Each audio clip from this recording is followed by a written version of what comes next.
What a blessed morning or a blessed day sa ating lahat. Ito po si Kuya Steve na nagsasabing, Baruch haba Bishem Adonai, na ang ibig sabihin, pagpalain ang dumarating sa pangalan ng ating Panginoon. Ito pong katagang ito ang iniwan ng ating Panginoon sa mga taga-Jerusalem, sapagkat ang ating Panginoon ay hindi nila kinilala na si Jesucristo ang Mesaya na kanilang hinihintay, na si Jesucristo na siya ang anak ng Diyos, ang tagapagligtas.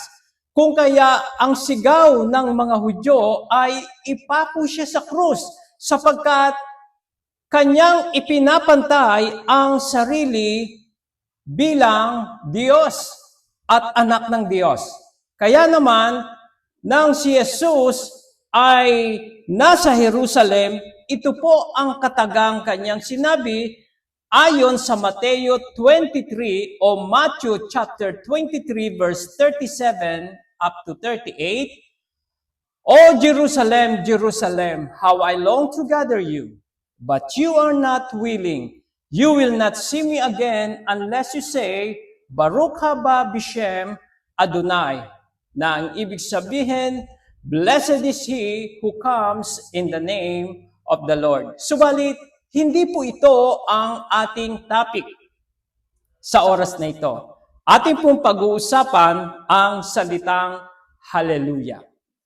Madalas kung tayo po ay nananambahan sa Diyos, tayo ay nagpupuri sa Diyos, at tayo ay dumadalangin, madalas banggitin po natin ang salitang Hallelujah. Subalit, gaano po natin nauunawaan ang salitang Hallelujah?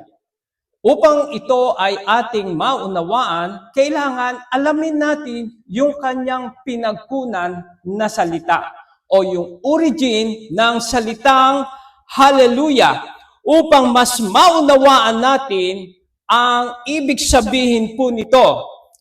Una, hindi po siya English word, hindi siya Greek, subalit ito po ay Hebrew translation. Ito po ay Hebrew word. Ang salitang Hallelujah ay Hebrew word. Ang salitang Hallelujah ay ginamit sa Psalms 104 verse 35. Dito po siya unang binanggit. Ano po ang nakalagay sa Psalms 104 verse 35? May the sinner vanish from the earth, and the wicked no more. Bless the Lord, O my soul. Hallelujah. At sa ibang salin, ang nakalagay ay praise the Lord. So, ang salitang hallelujah ay Hebrew word, at isusulat ko po ang Hebrew word ng salitang hallelujah. Ang Hebrew po ay nagsisimula sa kanan, papuntang kaliwa. Hindi po katulad ng English o Tagalog, babasa man tayo o magsusulat, lagi po tayong nagsisimula sa kaliwa, papuntang kanan. Subalit sa Hebrew po ay nagsisimula siya sa kanan, pakaliwa. At ang Hebrew ay merong 22 letters. Okay? Doon sa 22 letters ay meron pang nakatagong 5, na yung 5 na yon ay ginagamit at the end of the word. Okay? Someday sa mga susunod na ating pag-aaral ay ituturo ko po ang Hebrew letters. Okay? At upang mas maunawaan natin ito kung ano-ano ang mga Hebrew letters. But as of now, isusulat ko po ang salitang Hallelujah in Hebrew. Hallelujah in Hebrew is Hey, Lamed, another Lamed, Vav, another Yud, and Hey. Okay. Kung babasahin niyo po yan, hallelujah. At ang salitang hallelujah ay may tatlong pantig. Okay? Hallel, lu, at ya. So ito po ay nadi-divide sa tatlong pagbigkas. Hallelujah. Okay? Ano ang ibig sabihin ng hallelujah? Ang salitang hallel, ito po, ang ibig sabihin po niyan ay praise.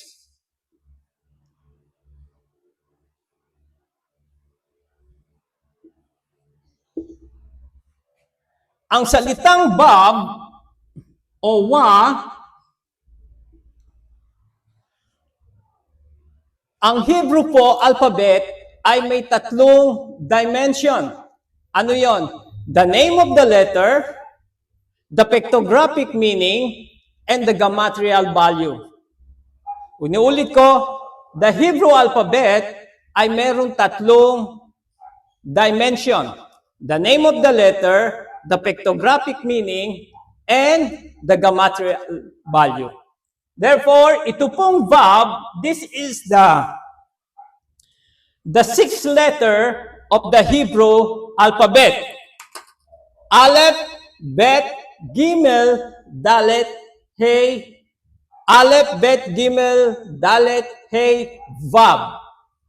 Ang Vav, ang pictographic meaning po niya na Vav ay nail. Okay? Ang ibig sabihin nito ay to connect.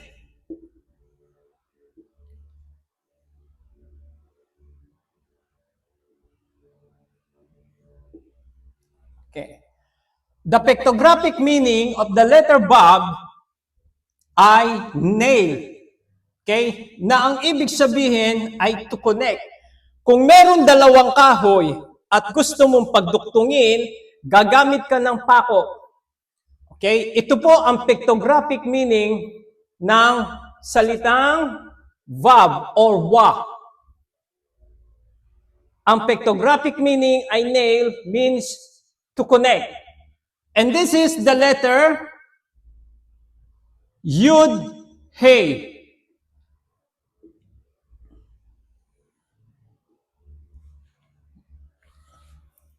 Yud, Hey ay kinuha sa pangalan ng Diyos sapagkat ang Diyos po ay may pangalan. Okay? Inuulit ko. Ang Diyos po ay may pangalan. Kapag ina-address po natin ang ating pagpupuri sa Diyos, madalas ang banggitin natin ay Diyos or God or Lord. Okay?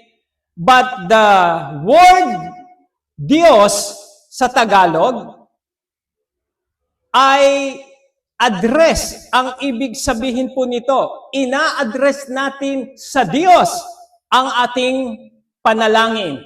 Bakit po? Sinabi kong ito ay address. Basahin po natin ang 2 Corinthians chapter 4, verse 4. Ganito po ang sinasabi ng Biblia. Hindi sila sumasampalataya sapagkat ang kanilang isip ay binulag ng Diyos. Diyos ng ano? Diyos ng kasamaan sa daigdig na ito.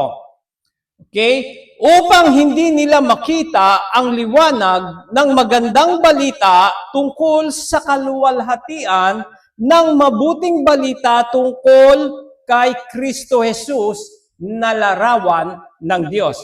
Kung mapapansin ninyo, dalawang Diyos ang binabanggit sa 2 Corinthians chapter 4 verse 4.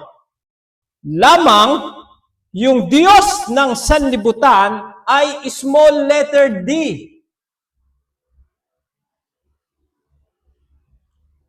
At ito po ay ang Diyos ng sanlibutan. So, kaya kung tayo ay magpupuri sa Diyos o kaya ay magse-send ng message, magte-text, magpo-post wag po kayong gagamit ng small letter D. Always use when you say praise the Lord o purihin ng Diyos, lagi po kayong gagamit ng capital letter D or G. Means God.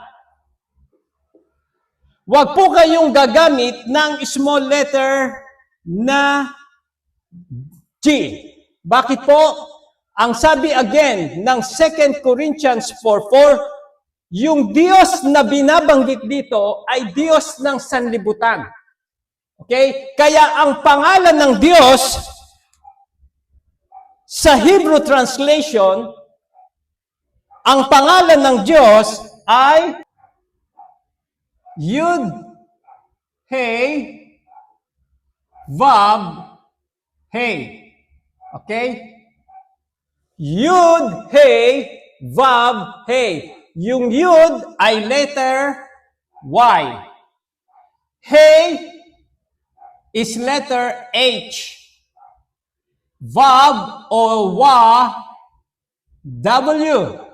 And another Hey, katulad po nito, siya po ay letter H. Subalit, hindi po natin mababasa kung ano ito. Ito po sa Hebrew ay tinatawag na tetragrammaton. YHWH. Hindi po natin ito mababasa. Kaya naman, ang ginawa ay nilagyan ng A dito at saka E. Kaya ang basa rito sa Yud-Hey, Wah-Hey ay Yahweh.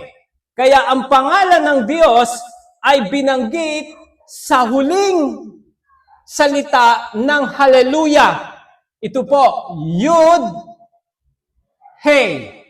Kaya ang ibig sabihin po nito, Yud, Hey, ay Yahweh. Yud, Hey, Wah, Hey. Na ang ibig sabihin sa English ay Lord. Okay? And again, this verb ay tinatranslate din po siya ng da. Ito pong verb. Okay? Kaya kung babasahin po natin ang salitang Hallelujah, tatlong hati sa iisang salita na ang ibig sabihin ng Hallel ay praise, verb, da, or to connect. Okay? Yung sinabi ko po kanina, kung may dalawang kahoy na iyong pagduduktungin, kailangan mo ng pako. Dahil ang pictographic meaning ng salitang verb ay nail. Kaya ang ibig sabihin to connect. Kaya kung tayo po ay nagpupuri sa Diyos, ang ibig sabihin ng hallelujah is praise the Lord. Okay? Ang ibig sabihin ng salitang praise the Lord in Hebrew, hallelujah. So mga kapatid, dito makikita natin na ang salitang hallelujah, kung tayo po ay nagpupuri sa Diyos, ang ibig sabihin po niyan ay let us praise the Lord. Kung kaya naman, bakit hindi itinranslate sa Revelation chapter 19 verse 1 to 6, 4 na beses binanggit ang salitang hallelujah. At hindi na po inilagay ang praise the Lord. Ang mababasa na po natin ay hallelujah. Bakit hindi na siya itinranslate? Maybe to authenticate the word hallelujah. But in Psalms 104 verse 35, ang nakalagay po doon ay praise the Lord ang nakalagay.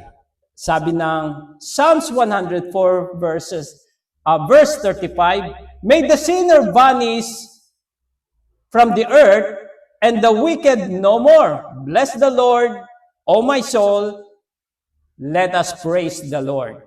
Kaya Mga kapatid, ang salitang hallelujah, ang ibig sabihin po, praise the Lord.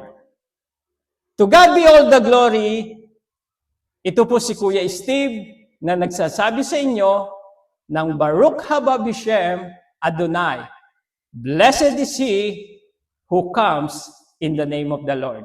Sa susunod po nating pag-aaral ay lagi po tayong naka-connect sa original na translation upang mas maunawaan po natin ang mga salita na ginagamit po natin sa Biblia sapagkat ang Diyos ay nangungusap through His language.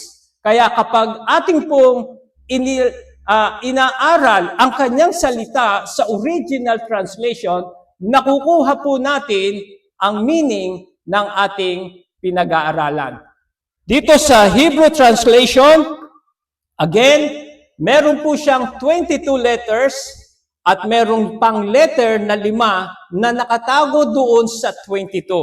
At ito po ay mahiwagang pag-aaralan. Okay, bakit ko po sinabing mahiwaga? May mga bagay po na hindi natin maabot pag tayo po ay nagbabasa ng Biblia.